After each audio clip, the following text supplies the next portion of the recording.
All right. It's Monday, June 23rd, 2025. I'm Rim. I'm Scott. And this is Geek Nights. Tonight we are talking about toilets and washlets and bidets. Oh, my.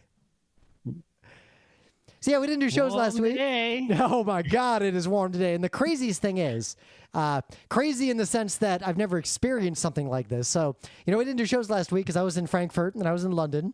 And It's the Germans. around this time of year in Frankfurt, it's usually pretty chilly. And around this time of year in London, it's usually like 60 to 65 degrees is the high. So while I was in London, it was 88 fucking degrees. And London, unlike New York, is a city that does not have air conditioning by and large. Yeah, I've had air conditioning basically my whole life. I actually didn't for a long time. When I was young, our house just had the ones you stick in the window. We had ones that stuck in the window, but our downstairs in one house, it had a giant unit. Like imagine a window one, but like 3 times bigger, and it was just in a hole in the wall that wasn't a window. It wasn't a mini split. The house I grew up in, we would put them in the windows, but the house that my mother grew up in, right, a house from. I guess they must have bought that house in who knows 40s or 50s, right? Way back. That house, despite being that old, had just a hole in the wall, right? That you were supposed to put in, an air conditioning unit. That's what our house from the 40s had. And it's like they had air conditioners going that far back, at least in New York City. So why, for people to not have them now, it's like, we could talk about the climate impact of too much air conditioning, but the point is, not having air conditioning could kill you now. Well, there's been a long-standing cultural and societal sort of misapprehension where for some reason, partly because of, I think, Western centrism, being too cold was seen as worse than being too hot and was prioritized by society for a bunch of reasons that are way too much for us to get into. I do agree. Yeah. But it's not really, I set my air conditioners at the level recommended by, various groups for energy efficiency and whatnot, which is 78 degrees. Yep. If it gets to 78 degrees Fahrenheit, they turn off. I think a lot of people crank them down into the 60s, which is... I can't. It's too cold. That's what I hate more than anything is when people, any building... The hotter it gets outside, the colder they set the air conditioning inside. Whenever in Singapore, everything's like that. You walk into a room, like you walk into a building, and you experience a 30-degree temperature drop. Like it's horrible. Right. So it's like, if it's like, yeah, I can go out. I was outside a lot today in the 90 plus. What is the temperature? I mean, we biked up to Brewster. It's 92 Fahrenheit right now in New York City. It was higher. While I was at work, one of the air started blowing from the ceiling onto me, which I've never experienced before. I think our auxiliary air conditioning kicked in, and then I looked, and it was 99 degrees outside. Right. I was outside today, and I was actually just fine. Oh yeah, I biked home. It was perfectly comfortable, and we biked to Brewster 2 days ago. I like this heat, but the thing is, I come in here, I'm doing a Geek Nights, right? And it's like I wouldn't be significantly uncomfortable if I just opened the window and turned off all the fans and air conditioning. Yep. But it's like I would sweat, and also my computer would be unhappy, and well, that's it. I like when I'm outside. Maybe some stuff I have in the house would melt. Possibly well, I treat extreme heat the same way I treat like a tornado. Like I did not cause the tornado, but if there is a tornado, I will enjoy it and appreciate it because there's nothing I can do about it. So if it's super hot outside, if I'm personally comfortable, other people might not be, and also. Even if I'm comfortable, that doesn't mean it's the healthiest. Yep. I mean, last year during the heat dome, I remember I ran a half marathon, and I actually had to stop to take a break in the middle of that one. Mm-hmm. Right. But it's like, But during all this, despite all that, I went running in both cities and I had a good time. But it's hot because London, New Yorkers walk fast by and large. And Scott and I and Emily are the only, some of the only people we know who walk as fast as is appropriate. I think even New Yorkers could walk a little faster. New Yorkers, there are New Yorkers who I walk with, right? Yep. Who walk fast because I've been on walks where there have been a combination of me. Yep. other New Yorkers and non-New Yorkers, and Non-New Yorkers might as well be walking backwards. Like they're making negative time. The other New Yorkers are blowing away the non-New Yorkers, but I'm blowing them away. So I'm like faster than New York level. So even there were times, I always remember this one time where I was going up the stairs with luggage to the subway while sick. And passing people left and right, And I assume. I passed everybody on the going up the. I passed a lady the other day going down the stairs carrying my bicycle. Yeah. Anyway. But so have you been to London? No. Okay. I've only been to North America. And Australia, of course. Yep. And Israel. And London. Tropical islands in the Caribbean. What I can say very definitively is that Londoners, in my experience, I've been to London like more than 40 times, they walk faster than New Yorkers. Like, if you're downtown in London, that is the only city I have ever been in where someone who was not running has passed me while I'm walking in the street at my normal walking pace. I'm gonna have to go. Maybe I got a ton of vacation. Maybe I'll just go there randomly by myself. A long weekend in London is like way worth your time and actually really cheap. But so anyway, it was so hot. People in downtown London were walking slow. Like, it was a thing. Nobody was walking fast. And a lot of people had just taken their shirts off, just like in the business district. And I have never seen that in my life. In Manhattan today, where I spent a bunch of time doing a bunch of chores, everything seemed normal, except you could tell it was hot, but it's like, I didn't see anyone take their shirt off. Nope. People were sweating and glistening and drinking cold beverages, and some people had fans of various kinds. Yep. But other than that, everyone was behaving normally. A lot of people were sitting in shady areas. Yep. But I think that's partly because shady side of the street. This kind of temperature is more common here, even before climate change accelerated. Like 100-degree days happen in New York City occasionally. Yeah, okay. But so the craziest thing, we'll jump into the show. So on this trip, I was coming home, and because because of my job, I'm flying fancy class. And if you're flying fancy class and you're flying like Delta or Virgin Atlantic, when you go to London Heathrow, there's a separate like terminal just for the rich people, and you have private security, private everything. They take you straight to the lounge, and it's just a thing. Yep. So They all the instructions about it are always assuming you're being driven there in a car, and you have to know if you're taking mass transit like a human to get to this airport, that you have to go to a special desk, and there's a special elevator that's hidden that will take you up to this thing if you didn't come in a car. So I'm going to this elevator, which I do many times, and there's a woman with 3 kids, and she's like running toward the elevator, so I hold it open, and then she yells at one of the kids, and she's like, "You shouldn't run away from your adults in this airport." So whatever, I make small talk, and I'm like, yeah, that's generally good advice in any airport. Don't run away from adults. And then she turns to me, and all the red flags go off, because what she says next, and I'm quoting her almost exactly, "But no, this airport has children kidnapped. It's a thing. It's happened a bunch, isn't it? This isn't a safe airport." And I'm just like, oh shit, it's a crazy white lady from America. Fuck. And I'm stuck in this elevator with her, and I'm going to be stuck in this terminal with her. And she proceeds. A rich person who's going in the elevator. She proceeds to be so clueless about the world as a whole. And I get away from her finally when we go through security, because, of course, with 3 kids and, a white lady from America who doesn't seem to travel a lot, struggling to deal with all the security stuff. But as I'm leaving, one of her kids starts having a little bit of a freak out, like little kid. The freak out that is within if that's how you're parenting, your kids are going to be poorly behaved. Yep.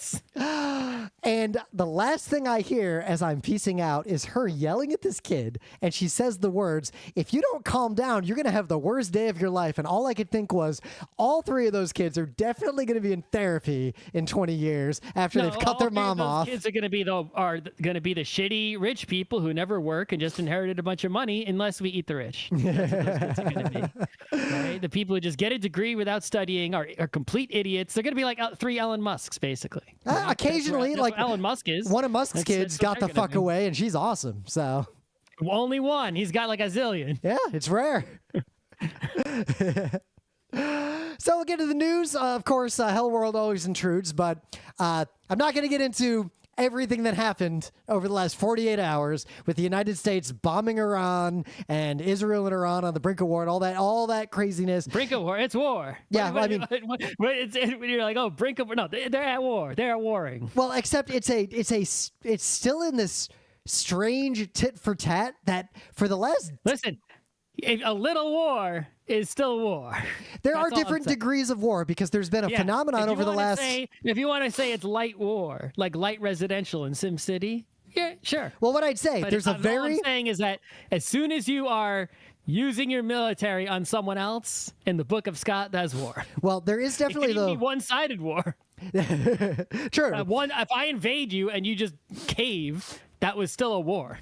But there's a sort of very specific kind of like theatrical tit for tat that has arisen in many regions over the last decade that has not been common historically.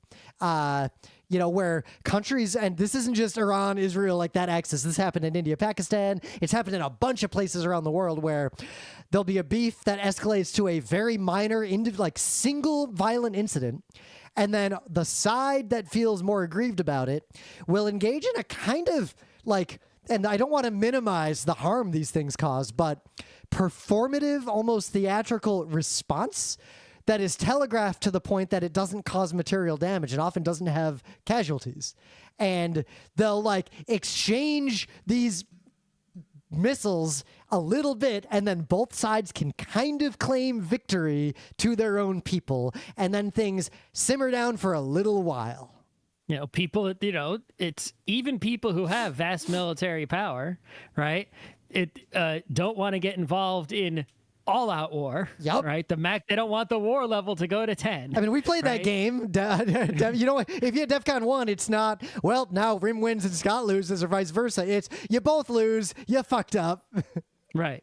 But sometimes people are evil and have an objective, and they believe they can achieve that objective with using their military to commit violent acts and murder people. And so they try to do it as little as they can while avoiding the all-out war that they definitely don't want. And sometimes they get away with that. And that is, it's the GeekNights book club way back with Ian M. Banks was the player of games. But I highly recommend, if you listen to GeekNights, go read one of his other books called Use of Weapons. Gee, that title does it. What is a weapon? You would never guess with the title that was the one that was about this topic. That one. I thought it was gonna be the Consider Flevis. That was the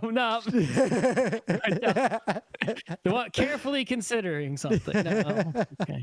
But what I'm going to link to is, one, you should not be getting your news on what just happened from us. Like, if you don't know what happened, I don't know what to tell you. Go listen to anything else. But what I'm going to link to is a very good Guardian article that will explain pretty succinctly, it's not that long, the context of why, in this moment right now, the Iranian government is like this. It is not excusing anything that's happening from any of the sides involved, because this is a very complex situation, irrespective of the buffoonery of the United States and the significant unwarranted escalations of Israel.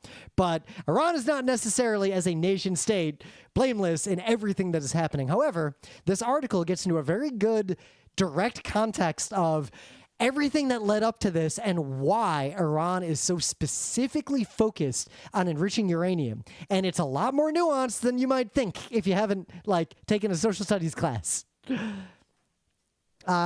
Anyway, you got some news? Yeah, so been so long since we did a show that Apple had their WWDC again, which they do every late spring usually, right? Yep. Basically what they do at this event is it's mostly for Apple developers, right? People who are making apps for Apple's platforms, and it's almost entirely focused on them and their interests and what matters to them. And if you go to the event, you can go to it because it's, if you're a developer, I guess you can buy tickets. But it's like a week-long deal, and you have access to Apple developers and employees, and can ask questions, and there's panels and all that kind of stuff. But they started off with a keynote where they announce a bunch of stuff, and the stuff they're usually announcing is software stuff mostly, right? They're not like, hey, new MacBook, right? It's, hey, new iOS, here's the new features, here's the new libraries, here's the new things you'll be able to do if you're making iOS apps, right? Watch it. And they go through all their OSs. So what was the news this time? The biggest news was they're redoing the UI to be like liquid glass and kind of cool looking. Okay, sure. Yeah. It's basically the third design, because iOS started out as very what's the word for they try to make something, I knew the word a minute ago, when they try to make it look like it's real items, right? What's the word for that anyway? And then they changed it to the very flat kind of design that we have now, and it evolved slowly, and now they're going to sort of like this glass kind of design. It's like, okay, cool, whatever. The other news is that in terms of support for devices, which this is the biggest thing for me at least, is that usually they're like, okay, the new iOS, the new iPad OS, the new Mac OS will support these devices. Any device older is not going to get updates, and you're going to have to buy something new or suffer, right?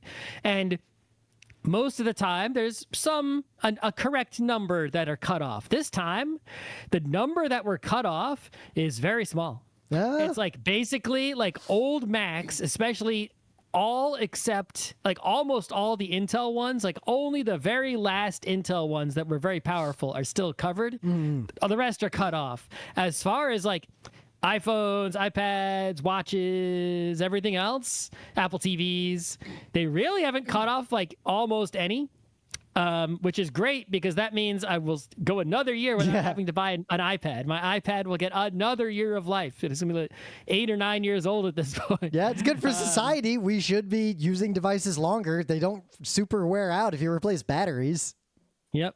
And I guess the only other really meaningful news is that they used to sort of number all these OSs differently, right? iOS 1, iOS 2, right? Mac OS 10, 11, 12.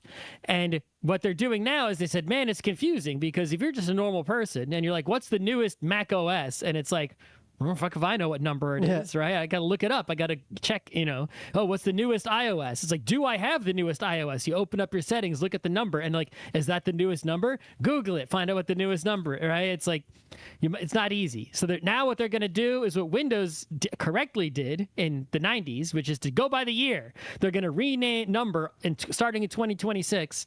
All the OSs, all of them, are just going to be 26, right? iOS 26, Mac OS 26, TV OS 26, Vision OS 26. For a second we were talking before the show, I was like, what the fuck is Vision OS? Because Apple's AR VR headset failed so badly that I kind of forgot it existed. They're at the Apple store. You can get one if you really want. Anyway, but yeah.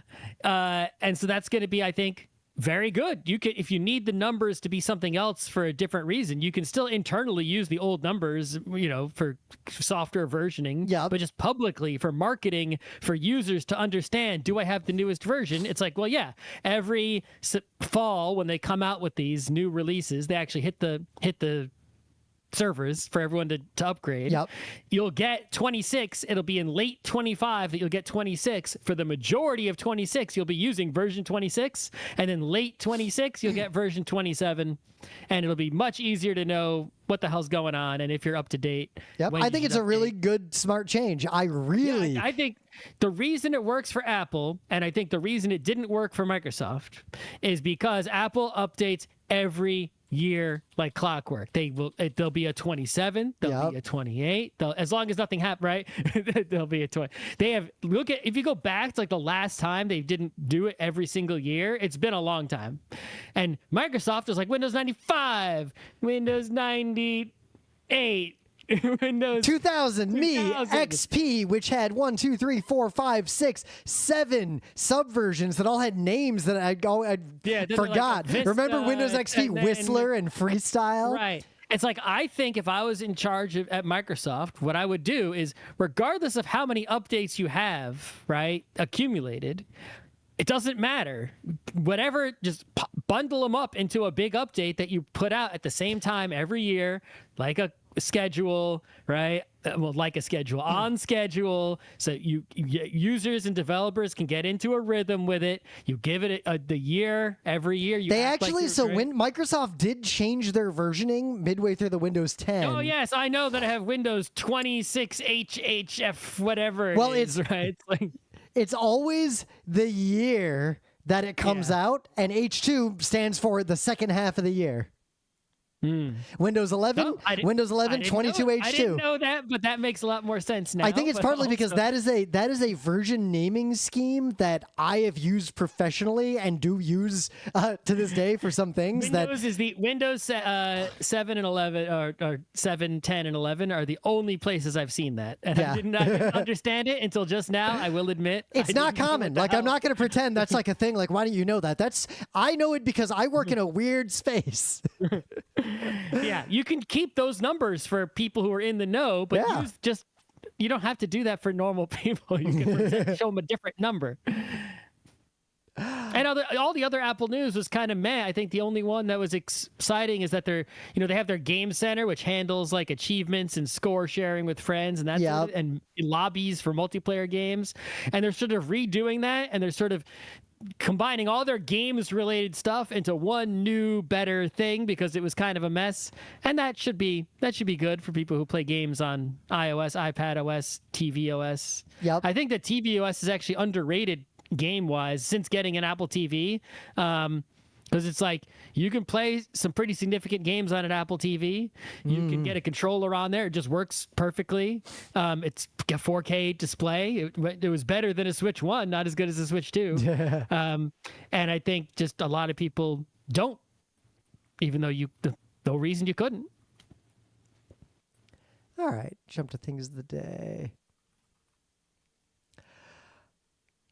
But anyway, things of the day. So this video is 9 minutes long, but I promise it does play the entire song during it. So you can, a lot of videos about a work of art, like a piece of music. The thing that annoys me is they'll talk about it, but they can't give you much of an example, or else the copyright machine destroys the video. And while there is fair use, like, we all know that doesn't actually work on YouTube. And even if fair use works, nobody's going to let you just play the entire song so someone can really appreciate it. For a lot of reasons, this one can do it, because this song is a piano etude that was written in the year 1840. And it sounds a lot like 8-bit boss music. Like, a lot like 8-bit boss music. This song was so far ahead of its time that contemporaries, thought it was weird and didn't know what to do with it. And there's a whole neat story. The video in about 10 minutes takes you through the history of this song and what's unique about it. And I gotta say, it fucking slaps. Okay. So what do you got? It's not AI. Sure, it's not AI generated. If this entire story is AI generated, including the citations, my hat is off to you. All right. So most people are aware that the United States has the space shuttle program, which is over. Right? And we had space shuttles, right? The Soviet Union, you never really saw them with the space shuttles. They were mostly doing just rockets, right? The Soviet Union tried to make a space shuttle program. Well, sort of. They made something that looked like the space shuttle to talk about how they had a shuttle program, but it was never really viable. They didn't finish it. It didn't launch. But I guess if they had not fallen, presumably it would have eventually worked. Actually, right? Arguably, because this was a big time. I went to space camp, and of course, American propaganda. Well, I went to Space Academy, technically. I was too old for space camp, but that's a distinction no one would care about unless they went to space camp. We learned a lot about it, and the argument was that it was never viable, and it was kind of a fake project from the beginning. Anyway, only one orbiter, right, was ever launched, and It was not crewed. There was no people on it. But there were others that were in various stages of construction, and then the Soviet Union broke up. Well, Orbiter 2.01, right? Which was never as opposed to finished. Orbiter XP. Yes. Was found and recovered somewhat recently, right, in January. And a Soviet war museum has taken it, and not a Soviet, well, I mean, it's a Russian war museum, right? Yeah. And they are going to do basically something that no one has done. They're going to try to restore it. That's right? amazing. Obviously, it's not going to work. They're going to restore it to museum exhibit levels, right? And it's quite difficult because a lot of the parts it would have had are, you basically can't buy anything. It's just something that people have never done, right? Like they're going to have to invent how to restore it. Like there isn't, or it's not like, how do I restore my old computer? It's like you can go online and find a guide. Yep. No such thing. You can't go on eBay and buy parts. You can't do any of that. So that's kind of amazing. I learned something else as a background to this, right? So in the United States, you have a space shuttle. It takes off in Florida. It landed in California. And then we want to take off again. They had to move it to Florida again. How did they do that? They had a special 747. Yep. And they would put the space shuttle on top of the 747, and they would fly the 747 back to Florida. Remember when That they was the flew it strategy. over New York when the shuttle program got retired? We all went outside and watched it. Yep. And what was the Soviet Union's plan if they had to move one of these orbiters from this program that never succeeded? Giant they truck? Had the Antonov AN-225 Maria, which was basically the biggest plane ever, right? It's the biggest plane. It has 3 engines on each side. It's fucking enormous, right? And I learned something. There was an AN-225 in Ukraine. The world's biggest plane was in Ukraine. Ooh. During the war that's happening now, Yeah. it was severely damaged. They're fixing it. Good. Oh my God, look at the landing gear on this fucking. See, I know a lot about Soviet crap, but I didn't know about this specific plane. Right. So it's like you got 2 amazing aerospace things here, right? You've got the main story, which is the shuttle, and then the background story, the AN-225, the world's biggest plane, the large strategic airlift cargo aircraft. You can read the Wikipedia yourself. I find that's a thing that always, anytime you want to read, like you read anything, you learn anything about the Soviet Union, there's always like one little tidbit buried in the thing you're reading that's like, wait, the what now? And then you go down a rabbit hole because there's always something crazy. The only completed AN-225 was destroyed in the Battle of Antonov Airport in 2022 during the Russian invasion. 3 years already. Oh my God. And then Ukrainian President, right, Zelensky announced plans to complete the second AN-225 to replace the destroyed aircraft. The heaviest aircraft ever built, the largest wingspan of any operational aircraft. Commonly used to transport objects, quote, once thought impossible to move by air. Yeah. It works, unlike the shuttle that was designed to carry. So in the meta moment, the GeekNights Book Club book, which we'll be doing the show on Thursday, Everything for Everyone, an oral history of the New York Commune, 2052 to 2072. Because we've been read busy. the entire book. Yeah, because we've been busy and, not talking, like just interspersed Geek Nights. I read most of the book while I was traveling. So It was shorter than I thought. I just, if you haven't read it yet, if I could induce you at all, what I would suggest is, one, this book, if you read the first few pages and you think it's all going to be like that, it's not going to be. But more importantly, this book involves basically furries using ex-military augments to make dance parties in cyberspace with barges that are floating around the world. That is one of the chapters. It involves I agree. The people's space elevator and what happens to the rich people in space when the communists finally take over, and what they did to those rich people. Honestly, I think I might have done the same. Yeah. I also read that part. Yeah. Also, the space elevator is somewhat problematic. Yeah, there are, I guess.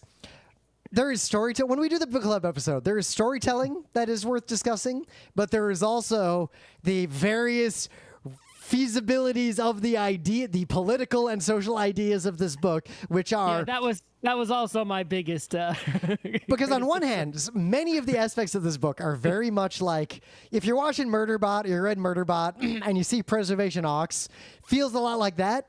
But then some bits of it are like, all right, what's the hard part? How are they going to deal with the hard part of this idea? And reliably, the only annoying thing about this book is as soon as it gets to the hard part of any question, it kind of just skips to the next chapter. It's worth reading. There's a lot to unpack, but we're going to have a lot to say when we do the show. So I think we agree about this book. I think we do.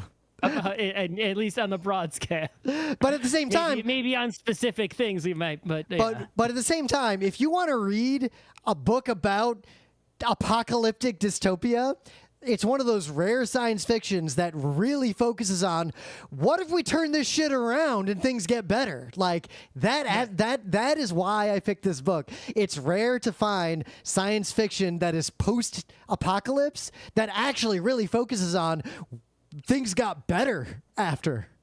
Also, it takes place in this world. Yep. Right. So basically, everything that took place, in the real history of Earth before the authorship of this book, took place within the story of the book, and it's only the future from the perspective of the authors that is divergent. And a lot of it happens in Queens. So it's sort of like, what's the guy who writes the alternate histories? It's Harry Turtledove? Right. It's like what if Harry Turtledove but wrote about 2069? Harry Turtledove, you're the third. This is the third conversation where Harry Turtledove has come up unprompted, like in the last week for me, with three different sets of people. Those, if you haven't read those books, Harry Turtledove, if you're alive, watch out. All I will say about those books, they're not bad. They're not great, but they're not bad. I've never written any of them. I've read a bunch of them. I've never read any of them. Definitely never written any of them. What I'm going to say is that those books, irrespective, it has to be a pen name, right? That can't be the guy's real name. I don't actually know. All I know, he's alive. He's 76. Irrespective of every other attribute of those books, good or bad, they have some of the worst written sex scenes I have ever encountered.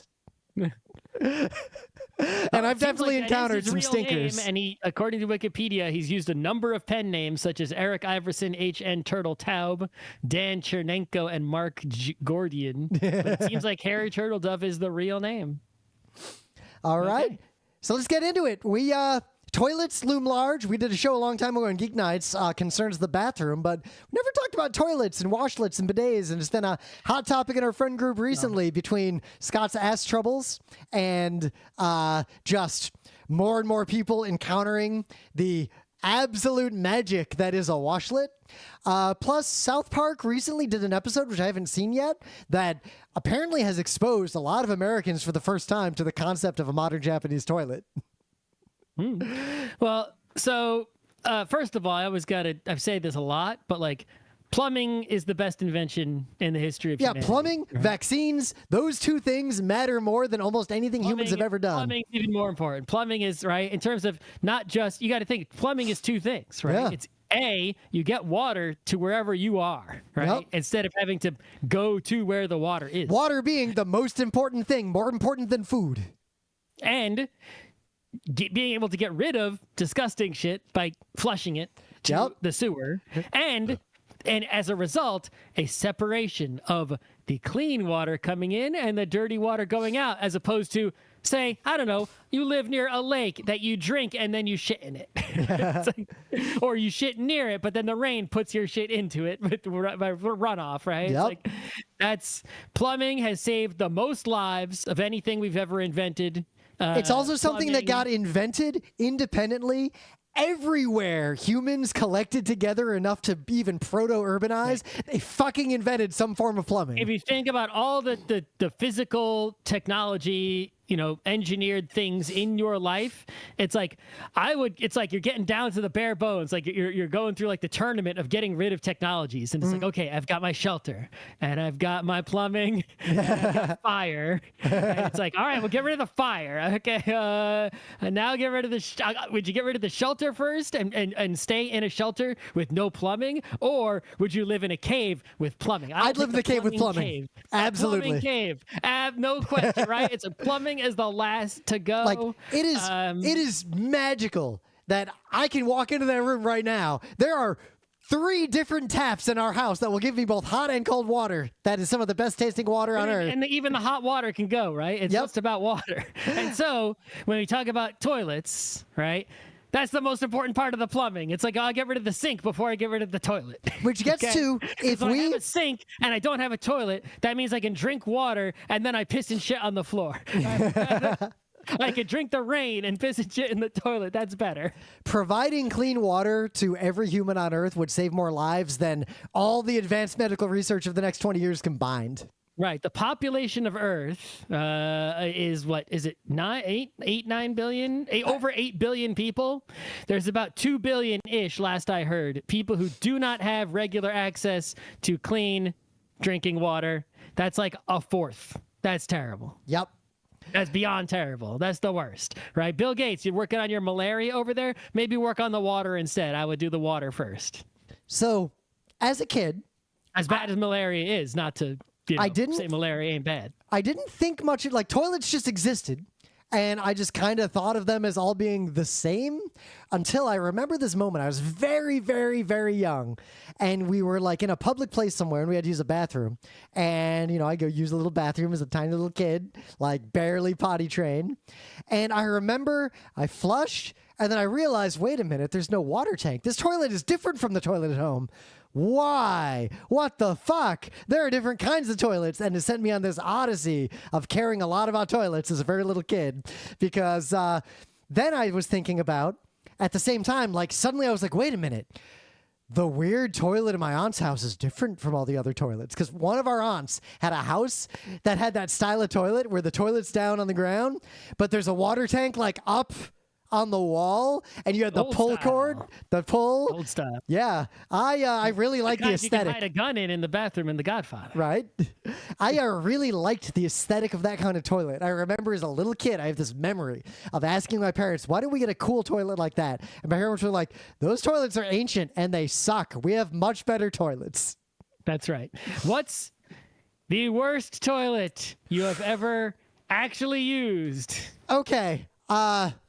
If you looked at it and you ran away, that doesn't count. It has to be one that you actually peed or pooped in. Or did something else with, I guess. I don't know what else you would do with it. I guess the problem is the worst situation I was ever in was where there was no toilet, but I had to poop. But that doesn't count. In the woods, but I'm not going to say that a plant in the woods is the worst toilet. I would say I remember at band camp in high school. This was either 10th or 11th grade. I can't quite remember which year it was. I know it wasn't my senior year, but there was a communal bathroom and I had to poop. And I go into this bathroom and Aaron, another kid we know, he is currently pooping in the one stall.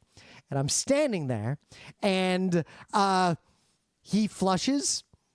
And then he goes, "Oh, fuck, oh, fuck, oh, fuck." And I see his hands. He grabs the top of the stall. So it's overflowing. It is overflowing, and it just keeps overflowing and keeps overflowing. And it backs up. I don't know. It has one tank. That tank will run out, and then it will stop. No, it was fed from the lake, and it flushed into a septic tank that I think at that moment had failed. So this caused some sort of critical mass where... It wasn't just a clog? No, poop and sewage starts flowing out of the toilet like a siphon and filling the bathroom on the floor. We all run, and Aaron is in there, hanging off of the top of the stall, and now there's shit everywhere. And he can't escape. The toilet itself wasn't bad. It was just broken. Yes. If it had been functioning, it would not be the worst toilet. If it had functioned, it would not have been the worst toilet. Okay. So I went to a NASCAR race. Oh, no. And the I don't know about people who don't have penises, but penis havers. I've used the trough. I used the trough at a Lions game as a kid. I've also used a metal trough at an NFL stadium because that is where you will find them most often. But the metal trough at the NASCAR race is different entirely from the football stadium metal trough. Oh God. Because there's no permanent structure there, right? There's just grandstands and a oval shaped road and fields. Right? And I guess the only structure was like the pits and a parking lot. Does that count as a structure? I don't know. There's no other structure besides this big grandstand full of benches, a pit stop, a giant asphalt and dirt. That's it. There's nothing else there. So everything else, food, toilets, everything else was brought in from somewhere else on a temporary basis. And so it was a metal trough toilet that was in a trailer that someone had towed in, and it was just there. It was a reusable portable I can smell in my mind's eye what you're describing. It was hooked up to some sort of tank. Who knows where that went? It went somewhere. It was dark in there. Yeah. Actually, now that I think about it, the worst toilet I ever used that I used as opposed to it just failed was an outhouse that was full to the point that the poop pyramid was scant inches below the seat. But that's not plumbing. That's the thing is when you have plumbing, it's going to be that's what you avoid when you have plumbing. Yeah, that's why plumbing's great. So in terms of toilets, but every toilet I've ever had has been kind of the same until we moved into this apartment. And for whatever reason, I think because this building just skimped out and got a good deal on them, all the toilets in this building are like they have French curves on them. And all that means is you can't fit any good washlet on these toilets. And they're like a weird shape that I've never encountered anywhere else in my life, and I hate it. But because we rent here, it's not like I'm going to buy a toilet to put into an apartment I rent. Mm-hmm. Yeah. My apartment has normal toilets. Yeah. But I think in terms of like toilet preferences, I really don't like toilets that have like those full skirts around them. Like they're like flat all the way down on the sides. They feels like they just take up too much space. Yeah, there are skirted and unskirted toilets. So what this means is if you look at a toilet and you look at the bottom below the part where you sit, some of them you'll like see the shape of the pipe in the porcelain. That is the correct kind of toilet. That's a good toilet. And it's like when you can see that shape there, it's like, yeah, they made a toilet and they coated it with porcelain. And it's just sort of coated, right? A skirted toilet is where like, okay, we don't want you to see the shape of the toilet pipe. We're going to put this big sort of shield around the bottom. So it's just sort of like smooth on all sides and looks, I guess, less unsightly and toilet-like. But see, I'd go the opposite. I think it looks worse. It takes up space for no reason. And also, they're not as comfortable because when I sit on toilets, because I'm taller, I'm a little taller than a lot of people. My feet kind of go under it a little bit when I sit down because my knees are slightly bent when I'm sitting. And with the skirted toilet, my heels are like up against that skirt. I usually try to bring my legs up, and I recently, with the butt problems, I finally went and got the little stool to put my feet on to get them up more. You don't want your feet going back. That's not unless you're leaning forward, I guess. Then it would. Well, when I'm in the act of expelling feces, I'm leaning forward. Yeah, so you're as long as you bring your knees closer to your chest. Yeah, you can feel it. Your butthole. If you're aware of your body, if you move your body in the right way, you will feel when everything is opened up. That's right. And if you can't feel that, closer to your chest, whether that means putting your legs on a stool to lift them up, or bending your torso down, or both, or using a literal squat toilet and literally squatting, also acceptable. I used to. You don't want to just sit up straight like a tin soldier and squeeze. That's how you end up, with the problems that I had, and that's not what caused the problems I had. Yeah, I did though. Because I spent a lot of time in India, so I had to get very used to using squat toilets because they're common in a lot of places, and they're actually really great. Like I have no complaints about squat toilets. You just gotta get. It's just a thing you gotta get used to and accept if you haven't used it a lot. Yep. The one thing is, and I've definitely encountered people who had this problem. A lot of people will read their phone while they poop, a little bit. If you're using a squat toilet, don't do that. Don't do that. No. You're going to be in and out as quick as possible. If you do that, at some point, you're going to drop your phone through that hole. It's just going to happen. Yeah. If it's a squat toilet, you want to get in and get out. I mean, generally, it's a good idea, period. Again, to avoid the problem I have is to poop it and get out as quickly as possible. Yep. Right. You don't want to linger. Right. But toilets are pretty unremarkable. Like generally, like they all kind of work the same. I think where we get it interesting is bidets and washlets because Americans don't really. There's one other toilet feature worth mentioning, which is the toilets that have the two different levels of flushing. Right? The number 1 flush and then the number 2 flush extra water. Everywhere I go that's not America, every toilet's like that just about. Ours are in my apartment. They're like that, but in my life, very few of the places I've lived have had it, and it's generally just good for water conservation. If you only got number 1 in there, and it's like you can flush it away with a little bit. The minimum water required just to make it go down, and if you've got number 2s in there, you want to make sure they all go down. Use more water. And so for a while, my mom had a good idea. My mom had a house in Arizona that was basically like an Like, the house was previously owned by kind of a cult, so it was kind of like a little bit of a prepper compound. But as a result, it had some oddities. And one of the oddities was the main bathroom had a toilet, and opposite that toilet, it just had a urinal in the house. And I was like, urinal. I would love to have a urinal in the house. I thought that too. And then my mom was like, actually, urinals are a giant pain in the ass. You have to clean them every single day, or they smell like pee. That's true, but that's why they get the little urinal cakes in there. No, the urinal cake does not make that smell go away. It's just now you smell like urinal cake. Urinal cake is a better smell than pee smell. Yep, but you do not have this problem with a traditional flushing toilet. Urinals will always smell a little bit of pee unless you wash them literally every single day. You can get away with washing a toilet once every few weeks and it'll be fine. Yeah, I think also the lid on a toilet helps keep smells in. Yep.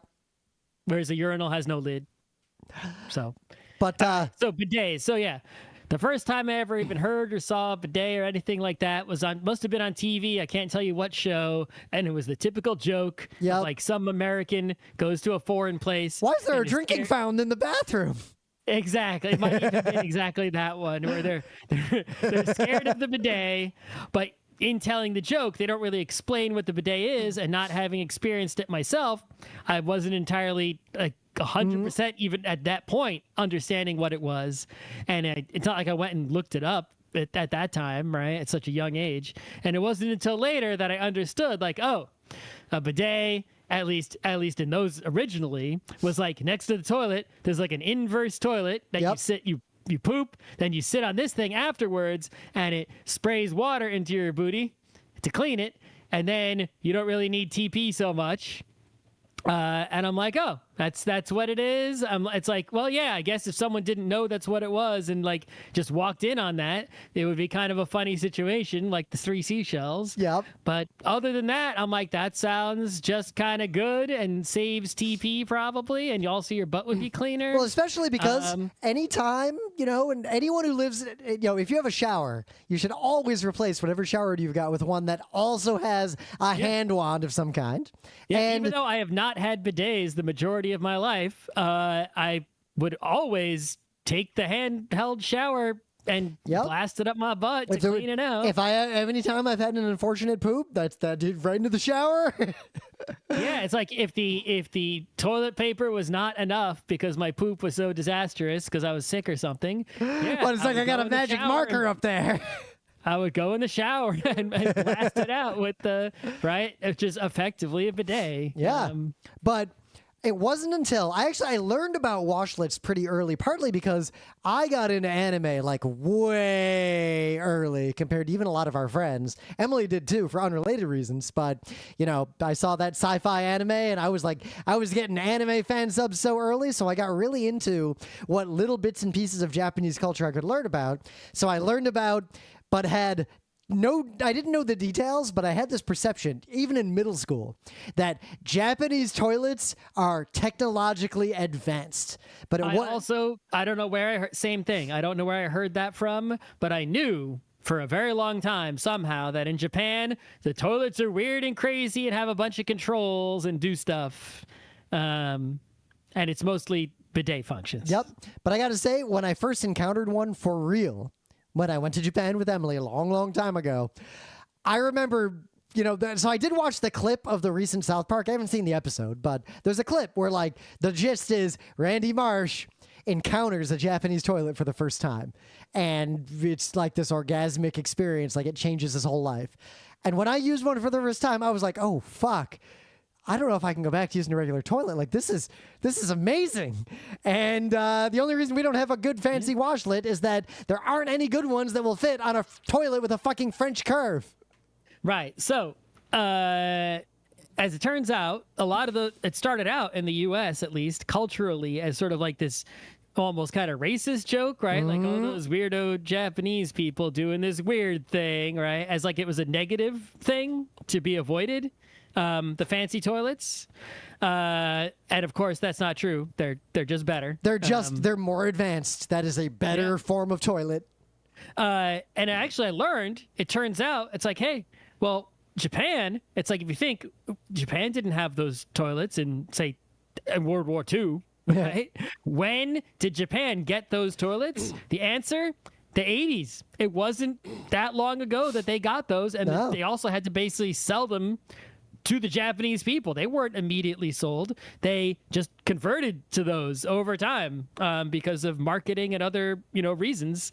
The Japanese people were sold on, the fancy, expensive toilets. And of course, once they used one, it made sense, right? It's like it spread throughout their and it helped that they were making them themselves, right?